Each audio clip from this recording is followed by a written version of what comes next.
लखनऊ नवाबों का शहर, जहां तहजीब शब्दों में नहीं सांसों में बसती है। लेकिन इसी शहर के पौष इलाके आशियाना में एक ऐसा घर था जहां तहजीब नहीं, तनाव पल रहा था।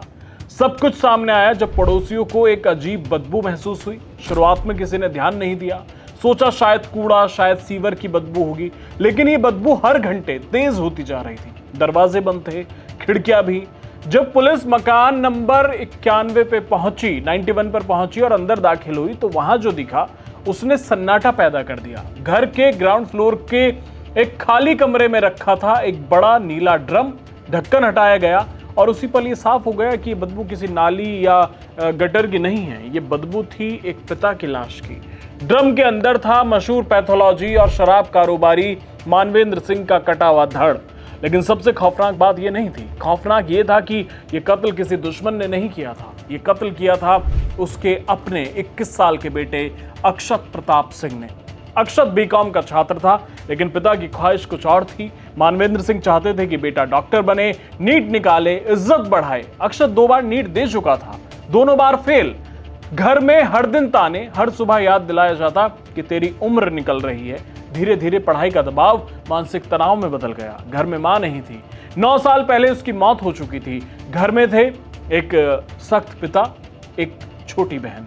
उस सुबह भी वही हुआ, पढ़ाई को लेकर बहस इतनी बढ़ी कि मानवेंद्र सिंह ने गुस्से में अपनी लाइसेंसी राइफल उठा ली, शायद डराने के लिए, शायद चेतावनी के लिए। लेकिन सामने खड़ा बेटा अब खुद पर काबू खो चुका था। अक्षत ने राइफल छीनी और बिना हिचकिचाए सीधे पिता के सिर में गोली मार दी। 1 सेकंड, 1 गोली और एक परिवार खत्म। गोली की आवाज से अक्षत की छोटी बहन कृति जाग गई। 11वीं क्लास में पढ़ने वाली बच्ची अपने पिता को खून में लथपथ पड़ा देख चीख पड़ी।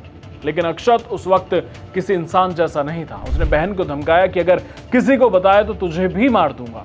डर के मारे वो बच्ची 4 दिन तक उसी घर में बंद रही जहां उसके पिता की लाश के टुकड़े हो रहे थे। हत्या के बाद अक्षत ने प्लान बनाया। बाजार से खरीदी एक इलेक्ट्रॉनिक आरी, एक बड़ा नीला ड्रम और केमिकल। 3री मंजिल से पिता की लाश को घसीटकर ग्राउंड फ्लोर लाया गया। वहां उसने हाथ और पैर अलग किए। हाथ पैर को कार की डिग्गी में डाला और शहर के बाहर पारा सदरौना इलाके में फेंकाया। धड़ को नीले ड्रम में डालकर एसिड से गलाने की कोशिश की। खून से सनी चादरें अमौसी ले जाकर जला दी। अक्षत सामान्य बना रहा, पड़ोसियों से बोला कि पापा दिल्ली गए हैं। इतना ही नहीं, वो खुद थाने गया, गुमशुदगी की रिपोर्ट दर्ज कराई। लेकिन झूठ ज्यादा देर नहीं चलता। पुलिस को कैसे शक हुआ, इस पर बात करते हैं। पहली गलती यह थी कि मानवेंद्र सिंह के जो तीनों मोबाइल थे वो बंद थे, लेकिन आखिरी लोकेशन उनकी अपनी लैब के पास मिली। दूसरी गलती यह थी कि अक्षत बार बार कार धो रहा था, डिग्गी में खून के निशान थे। तीसरी गलती, सीसीटीवी फुटेज में पिता घर के अंदर जाते दिखे लेकिन बाहर कभी नहीं निकले, जबकि अक्षत रात में बार बार कार लेकर बाहर जाता दिखा। दबाव बढ़ा, पुलिस, पड़ोसी, तमाम सवाल। आखिरकार अक्षत ने पिता के करीबी दोस्त सोनू को फोन किया, कहा कि अंकल पापा ने सुसाइड कर लिया है। जब सोनू घर पहुंचे और सख्ती से पूछा तो अक्षत टूट गया। रोते हुए सारा सच उसने उगल दिया। पुलिस ने तलाशी ली। ग्राउंड फ्लोर के कमरे में वही नीला ड्रम मिला। ड्रम खोला गया और अंदर से निकला मानवेंद्र सिंह का धड़। पूरे शहर में सन्नाटा। पूछताछ में सामने आया कि अक्षत मेरठ के सौरभ हत्याकांड से प्रभावित था। आपको ध्यान होगा, एक नीले ड्रम वाला हत्याकांड।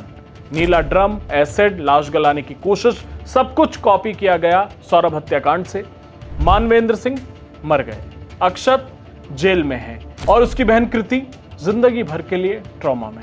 एक हंसता खेलता परिवार एक नीले ड्रम में दफन हो गया। ये कहानी सिर्फ एक कत्ल की नहीं है, ये कहानी है दबाव, असफलता और टूटते मानसिक संतुलन की।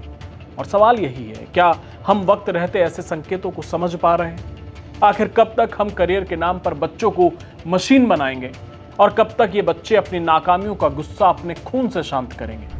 अक्षत आज सलाखों के पीछे है, लेकिन मानवेंद्र सिंह की मौत ने कई गहरे सवाल छोड़ दिए हैं। क्या ये समाज की नाकामी नहीं है? क्या ये उस पिता की हार नहीं जिसने अपनी सारी कमाई बेटे के भविष्य पर लगा दी, लेकिन बदले में उसे सिर्फ मौत मिली? इस पर विचार जरूर कीजिएगा। प्रणाम।